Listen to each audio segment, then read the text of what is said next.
Hello नमस्कार। उद्घोष academy की इस क्लास में आप सभी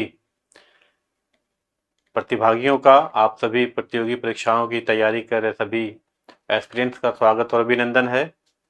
जो भी हमारे एस्पिरेंट्स हैं जो टीईटी की तैयारी कर रहे हैं, टीजीटी की, पीजीटी की तैयारी कर रहे हैं उर्दू विषय के साथ, उन सब का भी इस उद्घोष एकेडमी में इस्तकबाल किया जाता है। पिछली क्लास में हमने गज़ल के बारे में जाना था कि गज़ल क्या होती है, और आज हम एक नई क्लास शुरू कर रहे हैं जो नज़्म के बारे में बताएगी कि नज़्म क्या होती है और उसकी कौन कौन सी शक्लें हैं और कितने किस्म की नज़में होती हैं। तो आइए शुरू करते हैं आज की इस उर्दू क्लास को।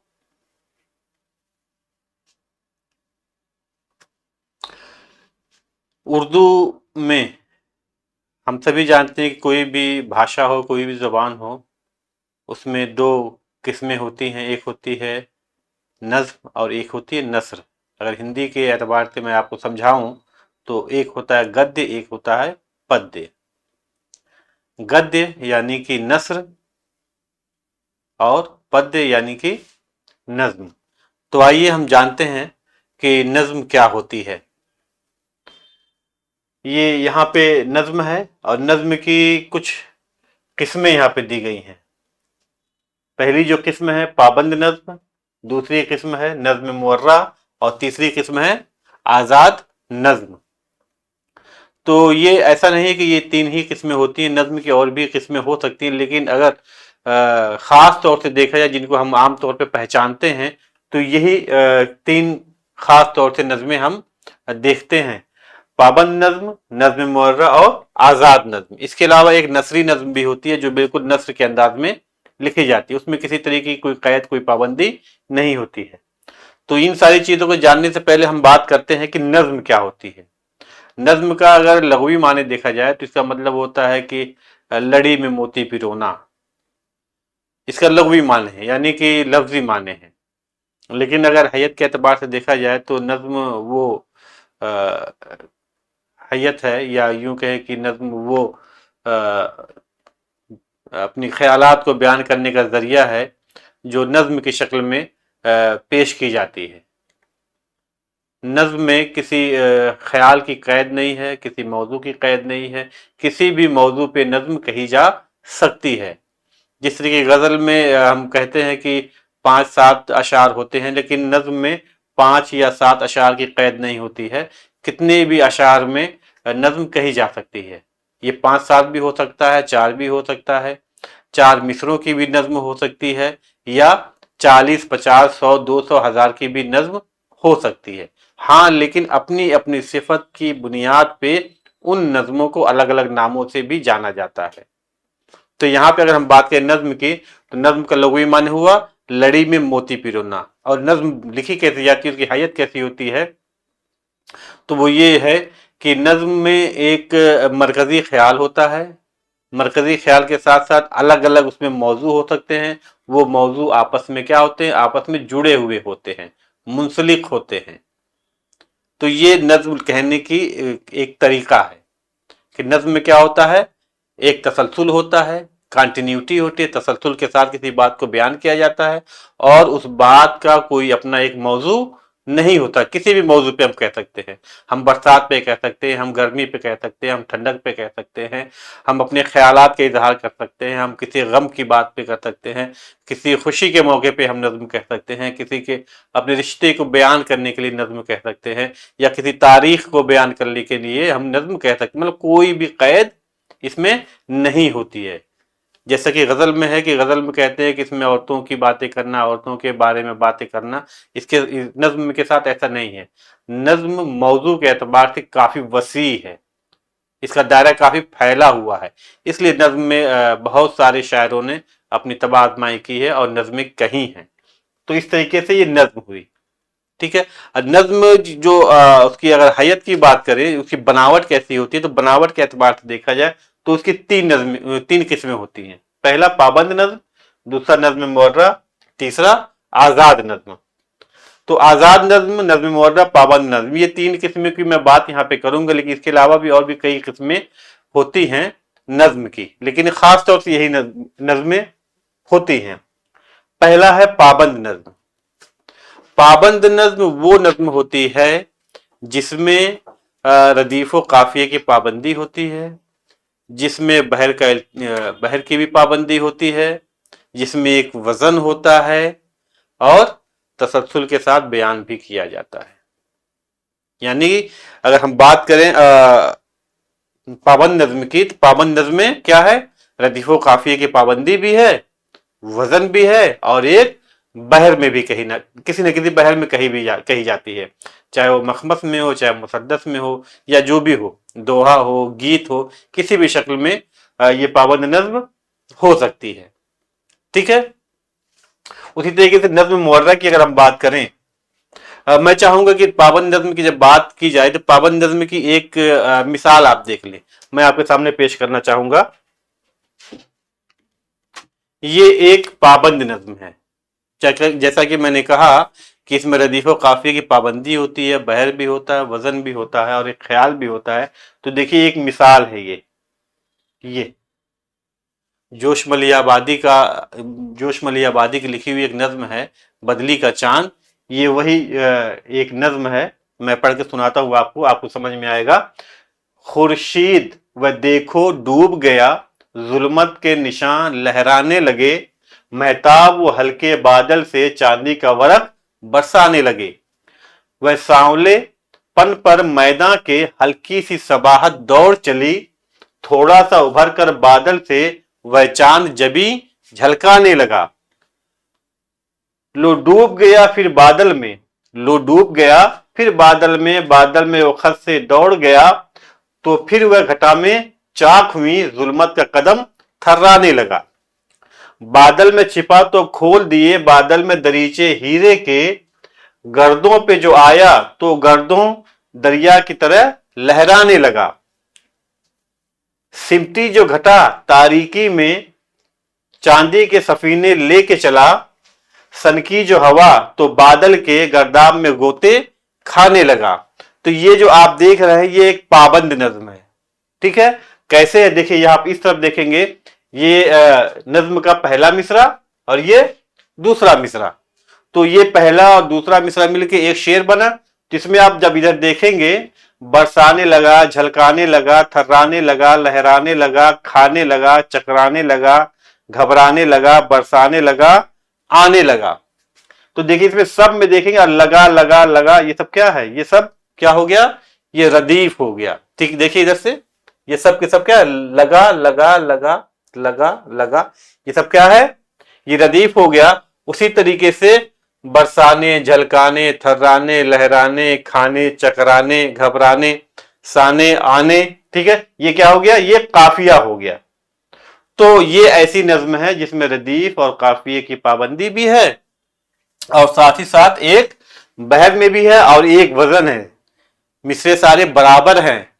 ठीक है, तो इस तरीके से ये क्या हुई, एक पाबंद नज्म है जिसमें सभी बातों की पाबंदी की गई, रदीफ व काफिये की, बहर की, वजन की, सभी मिसरे बराबर हैं। तो ये एक पाबंद नज्म हो गई।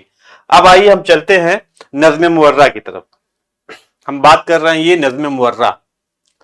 नज्म मुवर्रा में इसमें रदीफ व काफिये की पाबंदी नहीं होती, लेकिन एक बहर होती है, एक वजन होता है, यानी कि इसके सारे मिसरे क्या होते हैं, बराबर होते हैं। मिसरे बराबर होंगे लेकिन रदीफ व काफिये की पाबंदी नहीं होगी। ठीक है, तो इसको भी हम अगर अच्छे समझाना चाहें तो उसके लिए जब तक मिसाल आपको नहीं दिया जाएगा ना, तब तक आप इसको समझ नहीं पाएंगे मैं कह क्या रहा हूं। तो आइए इसको भी एक मिसाल के जरिए से मैं आपको बताता हूं। ये देखिए सारे के सारे मिसरे क्या हैं, सब के सब बराबर हैं। अख्तरुल ईमान एक बहुत ही अच्छे नज्म निगार गुजरे हैं, उनकी एक नज्म है कब्र, जो हाई स्कूल के सिलेबस में भी शामिल है। वो कब्र की ये जो नज्म है कब्र, ये वही है। इसको देखिए, आप गौर से देखिए, बराबर दिख रहे हैं कि नहीं दिख रहे हैं, है ना बराबर। इसमें देखिए मैं इसको पढ़ता हूं, عجم کے شہروں میں ایک شہر کا ہے یہ قصہ، یہ رفت و بود کا ایک سلسلہ جو قائم ہے، بھور میں جس کی ہر ایک چیز ڈوب جاتی ہے، سنا اس میں کسی قصبے کا رئیس بڑا۔ شاعر کہہ رہا ہے کہ عجم جو شہر ہے اس میں ایک قصہ ہے کہ یہ جو رفت و بود کا، یعنی یہ دنیا میں جو آنے جانے کا سلسلہ جو جاری ہے، یعنی لوگ آتے ہیں دنیا میں پھر چلے جاتے ہیں، یعنی جینے مرنے کا جو سلسلہ جاری ہے، اس کے بھور میں ایک شخص پھنس گیا، ایک بہت بڑا رئیس اس میں پھنس گیا، پھنسا کچھ ایسا کہ کوئی چال کارگر نہ گزری، ہر ایک طبی مدد، ہر دوا علاج غرض، مطلب ہر طبی مطلب ہر علاج کیا گیا، ہر دوا کی گئی، مگر وہ سب جو قبضہ انسان و ممکنات میں تھا۔ بہرحال میں مطلب نہیں بتا رہا ہوں، مطلب بتاؤں تو زیادہ لمبی ویڈیو ہو جائے گی، میں یہ دکھانا چاہ رہا ہوں کہ دیکھیں سارے مصرے کیا ہیں، برابر ہیں، ہر ایک طبی مدد، ہر دوا علاج غرض، وہ سب جو قبضہ انسان و ممکنات میں تھا، کیا تمام مسیحا قریب و دور جو تھے طلب کیے گئے، سب کو زر کثیر دیا، مگر خدا کو جو منظور تھا وہ ہو کے رہا، اجل نے بیٹے سے محبوب باپ چھین لیا، اجل نے مطلب موت نے بیٹے سے اس کے باپ کو چھین لیا، خبر یہ پھیل گئی دور پاس پل بھر میں، ہر ایک روتا تھا زارو قطار، سن سن کر پسر کیے بین کا دل پر اثر شدید ہوا۔ یہاں پہ کچھ مس پرنٹنگ ہے، دل پر اثر شدید ہوا، وہ سینہ پیٹ کے کہتا تھا بار بار پدر، بیٹا دکھی ہو گیا، غم میں ملوث ہو گیا، اس کا باپ جو ہے دنیا سے رخصت ہو گیا، تو اپنا سینہ پیٹ پیٹ کے کہہ رہا کہ اے پدر، اے میرے باپ، چلے ہو ایسی جگہ چھوڑ کے ہمیں سب کو، جہاں نہ دوست نہ ہمدم نہ کوئی مونس ہے، جہاں تمہارا نہ کوئی دوست ہوگا نہ کوئی ہمدم ہوگا، نہ تمہارا کوئی خیال رکھنے والا ہوگا، اندھیری کوٹری ہوگی اکیلے رہنا ہے، وہ قبر کی بات کر رہا ہے کہ اندھیری کوٹری ہوگی وہاں رہنا ہے، نہ کھانا پانی جہاں ہے، نہ روشنی کا گزر ہے، وہاں پہ جیسی بھی گزرے گی خود ہی سہنا، وہاں پہ تمہارے ساتھ جو بھی گزرے گی اے میرے پدر تمہیں خود ہی سہنا ہے، ہر ایک چیز کو ترسو گے ہائے ہائے، وہاں کوئی مدد کو نہ آئے گا، ایسی دنیا ہے، وہاں ہر ایک چیز کو ترسو گے، وہ ایسی جگہ ہے جہاں پہ وہ ایسی دنیا ہے جہاں پہ ہر ایک چیز کو آپ ترسو گے، غریب بھی کوئی شامل تھا اس جنازے میں، اور اس کے مرنے کے بعد جو جنازہ اٹھا تھا اس جنازے میں کوئی غریب بھی شامل تھا، اور اپنے نور نظر کو بھی ساتھ لایا تھا، اور وہ جو غریب تھا اپنے چھوٹے بیٹے نور نظر کو بھی، اپنے چھوٹے بیٹے کو بھی لایا تھا، جو چھوٹا تھا کافی، ہو سکتا ہے 5 7 سال 8 سال 10 سال کا رہا ہو۔ سنی جو آہو بکا اس نے کچھ نہیں سمجھا، وہ جو چھوٹا بچہ تھا نا، اس نے یہ ساری ماحول کو دیکھتے ہوئے کہ ہر کوئی زارو قطار رو رہا ہے، ہر طرف مایوسی ہے، غم ہے، اور جو مرنے والا شخص ہے اس کا بیٹا بھی زارو قطار رو رہا ہے، اور ایسی ایسی باتیں کہہ رہا ہے کہ ایسی دنیا میں چلے گئے ہو جہاں اندھیرا ہے، کوئی دوست نہیں، کوئی ہمدم نہیں، کوئی خیال رکھنے والا نہیں، کوئی کچھ پوچھنے والا نہیں، جو کچھ گزرے گی اس کے اوپر خود ہی اس کو سہنا ہے۔ تو یہ ساری باتیں وہ چھوٹا بچہ سن رہا تھا، پلٹ کے باپ سے پوچھا بہت ہی سادگی سے، تو وہ جو غریب جو تھا اس کے بیٹے نے بہت ہی سادگی سے پلٹ کے اپنے باپ سے پوچھا ہمارے گھر لیے جاتے ہیں کیا انہیں بابا؟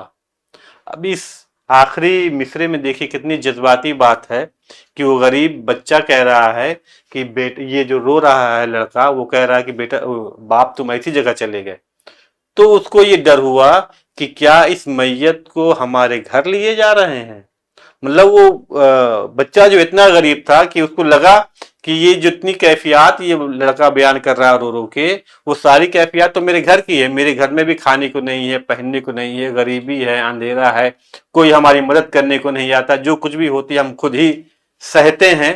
تو لیکن اب یہاں پہ دیکھیے مشابہت شاعر کی کتنی اچھی ہے کہ اس غریب کے گھر کو قبر سے تعبیر کر رہا ہے۔ یہاں پہ یہ بہت سنجیدگی والی بات ہے یہاں پہ کہ وہ تو کہہ رہا ہے کہ قبر میں جا رہے ہیں جہاں پہ کوئی آپ کو پوچھنے والا نہیں ہوگا، جو گزرے گی آپ پہ گزرے گی، کوئی کھانے پینے کا نظام نہیں، کوئی آپ کا دوست ہمدم نہیں ہوگا، لیکن وہ بچہ کیا تھا، اس کو لگا کہ یہ میرے گھر لے جا رہے ہیں کیونکہ میرے گھر کی حالات بھی ایسے ہی ہیں۔ تو یہاں پہ شاعر جو ہے یہ نظم مورہ کی ہی ایک قسم ہے، اور اس میں دیکھیں ردیف و قافیہ نہیں ہے، آپ کہیں بھی دیکھیں یہاں پہ جو ختم ہو رہا مصرع قصہ، پھر قائم ہے، پھر جاتی ہے، پھر رئیس بڑا، نہ ہوئی، غرض، میں تھا، कहीं भी रदीफ व काफिये की पाबंदी आपको नहीं है, लेकिन हाँ एक वजन है।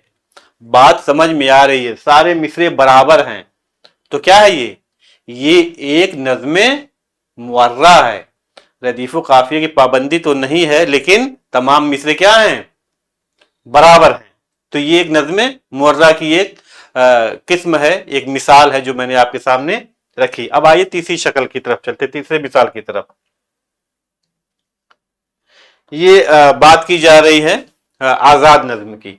आजाद नज्म वो नज्म होती है जिसमें तो ना तो रदीफ व काफिये की पाबंदी होती है और ना ही इसके मिसरे ही बराबर होते हैं, लेकिन हाँ एक वजन होता है। बात जो कही जाती है एक सलीके से कही जाती है, बात समझ में आती है। तो ये आजाद नज्म होती है, यानी कि मिसरे भी बराबर नहीं होते हैं, रदीफ व काफिये की पाबंदी भी नहीं होती है, लेकिन एक वजन इसमें होता है। ठीक है, तो आइए इसको भी एक मिसाल के जरिए देखते हैं हम।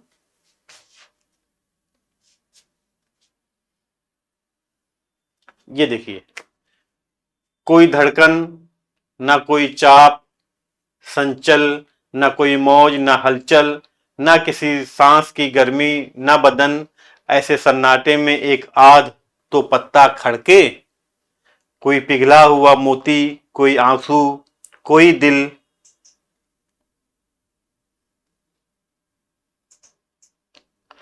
कोई आंसू कोई दिल, कुछ भी नहीं, कितनी सुनसान है ये राह गुजर, कोई रुखसार तो चमके कोई बिजली तो गिरे। यहाँ पे आप देख रहे हैं ना, कोई भी मिसरा जो है बराबर नहीं है। ये दो लफ्ज हैं, इसमें भी तीन लफ्ज हैं, एक ही लफ्ज है, मतलब ना रदीफ है ना काफिया है, ना ही मिसरे ही बराबर हैं, बल्कि सब छोटे बड़े। लेकिन हाँ इसको जब आप नगमगी के साथ पढ़ेंगे ना, तो एक माने आप समझ पाएंगे कि कहा क्या जा रहा है। जैसे मैं शुरू से पढ़ता हूं, कोई धड़कन ना कोई चाप संचल, ना कोई मौज ना हलचल, ना किसी सांस की गर्मी ना बदन, ऐसे सन्नाटे में एक आध तो पत्ता खड़के, कोई पिघला हुआ मोती कोई आंसू कोई दिल, कुछ भी नहीं, कितनी सुनसान है ये राह गुजर, कोई रुखसार तो चमके कोई बिजली तो गिरे। तो ये कैसी नज्म है, ये एक आजाद नज्म है।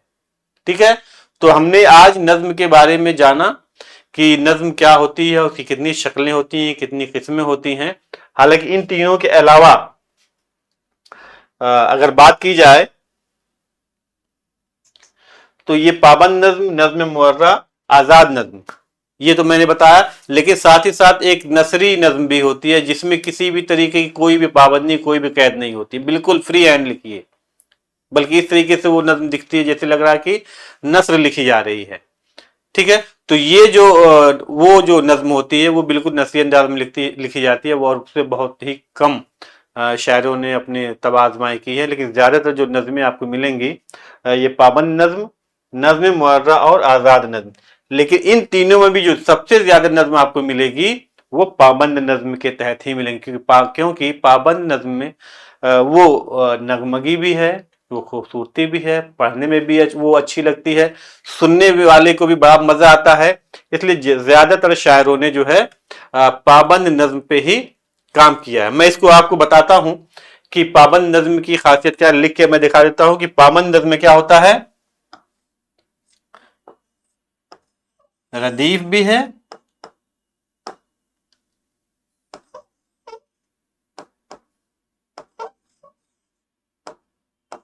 काफिया भी है,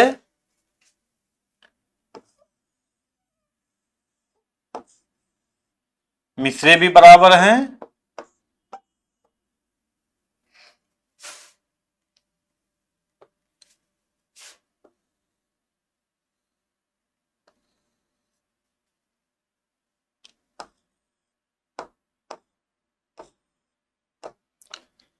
और इसके अलावा वजन भी है,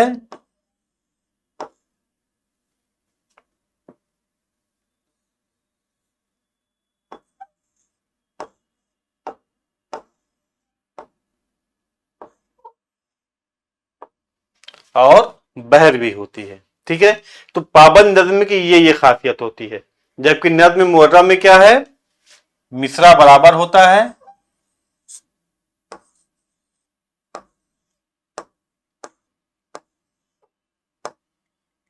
बहर होती है, लेकिन इसमें रदीफ काफिया नहीं होता है। इसमें एक वजन होता है, सिर्फ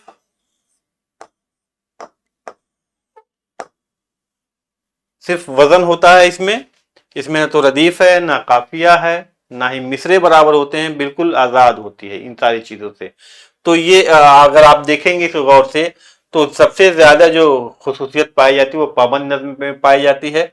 इसी पाबंद नज्म की बुनियाद पे ही सारी नज्में कही गई हैं। अब मैं एक चीज और यहाँ पे आपको बताना चाहूंगा कि जितनी भी नज्में कही गई हैं उनमें खुसूसियत की बुनियाद पे उनको अलग अलग नामों से जाना जाता है।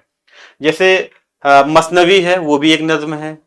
कसीदा है, वो भी एक नज्म है। मरसिया है, वो भी एक नज्म है। हमद है, वो भी एक नज्म है। नात है, वो भी एक नज्म है। मनकबत है, वो भी एक नज्म है। लेकिन सब अपनी अपनी खुसूसियात, अपने अपने सिफात की बुनियाद पे इनको अलग अलग नामों से भी जाना जाता है। जैसे अगर मैं बात करूं हमद की, तो हमद भी क्या है, एक तरीके की नज्म है, लेकिन हमद में सिर्फ अल्लाह ताला की तारीफ बयान की जाती है, इसलिए उसको हमद कहते हैं। नात है, वो भी एक नज्म है। नात में हमारे नबी करीम सल्लल्लाहु अलैहि वसल्लम की तारीफ बयान की जाती है, इसलिए उसको नात कहते हैं। मनकबत भी एक नज्म है। मनकबत में क्या होता है कि जो हमारे पीर बुजुर्ग गुजरे हुए हैं, जो हमारे पीर औलिया गुजरे हुए हैं, उनकी शान में, उनकी तारीफ में जब हम कोई बात बयान करते हैं नज्म की शक्ल में, तो वो क्या होता है, मनकबत होता है। तो ये अलग अलग खसूसियात की बुनियाद पे ये भी क्या है, नज़में हैं, लेकिन इन्हीं खसूसियात की बुनियाद पे इनको अलग अलग नाम भी दे दिया गया है। उसी तरीके से कसीदा है। कसीदा क्या है, जब हम किसी की तारीफ बयान करते हैं या किसी शहर की तारीफ बयान करते हैं, तो क्या हुआ, वो कसीदा हुआ।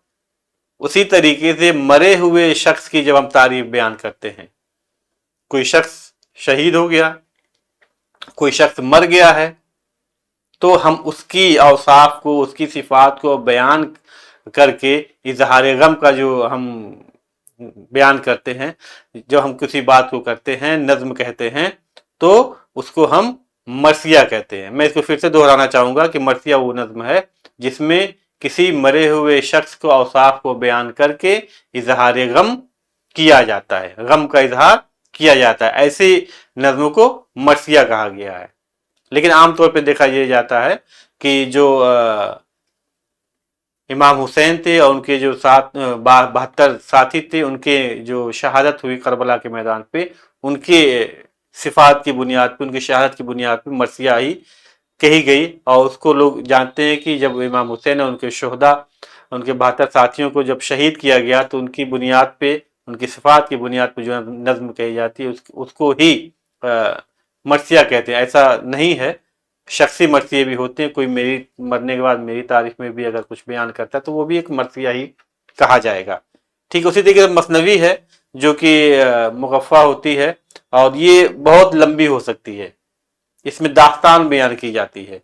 दो दो शेर अलग अलग अलग अलग तरह के होते हैं। दोनों, एक शेर जो होता है आपस में मुगफ़ा होता है, उसमें कोई ना कोई दास्तान बयान की जाती है। ऐसी दास्तान जो ख्याली दास्तान, जिसकी हकीकत से वास्ता नहीं है, तो इस बुनियाद पे उसको मसनवी कहा जाता है।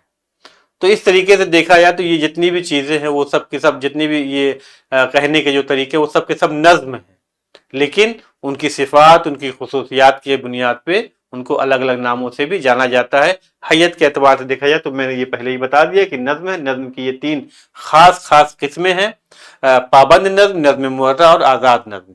इसके अलावा भी ये सारी चीजें जो मैंने अभी अभी बताई, वो भी क्या है, वो भी नज्में हैं। ठीक है, तो मैं ये समझता हूं कि आज की ये जो क्लास रही है, इस क्लास में नज्म क्या है और इसकी क्या क्या खासियत है और नज्म की कितनी किस्में हैं, इसको आप बड़े ही आसानी से आप समझ पाए होंगे। तो अगली बार हम फिर किसी वीडियो में मिलेंगे उर्दू की क्लास के साथ, और साथ ही साथ किसी नए मौजू पे बात करेंगे। तब तक आप सभी जो भी हमारे जो एस्पिरेंट्स हैं, वो जो टीईटी की तैयारी कर रहे हैं, टीजीटी की तैयारी कर रहे हैं, पीजीटी की तैयारी कर रहे हैं, या जो कुछ भी उर्दू सब्जेक्ट के साथ इम्तहानात में मुकाबला जाती बैठने वाले हैं, तो उनको मेरी तरफ से मुबारकबाद। और हम कोशिश करेंगे कि अपनी तरफ से हम आपकी कुछ मदद कर पाएँ और ऐसे कंटेंट बनाएं जो आपके इम्तहानात की तैयारी के लिए بہت ہی فائدے مند ہو۔ تو اب پھر کسی کلاس میں ملیں گے، تب تک کے لیے بہت بہت شکریہ۔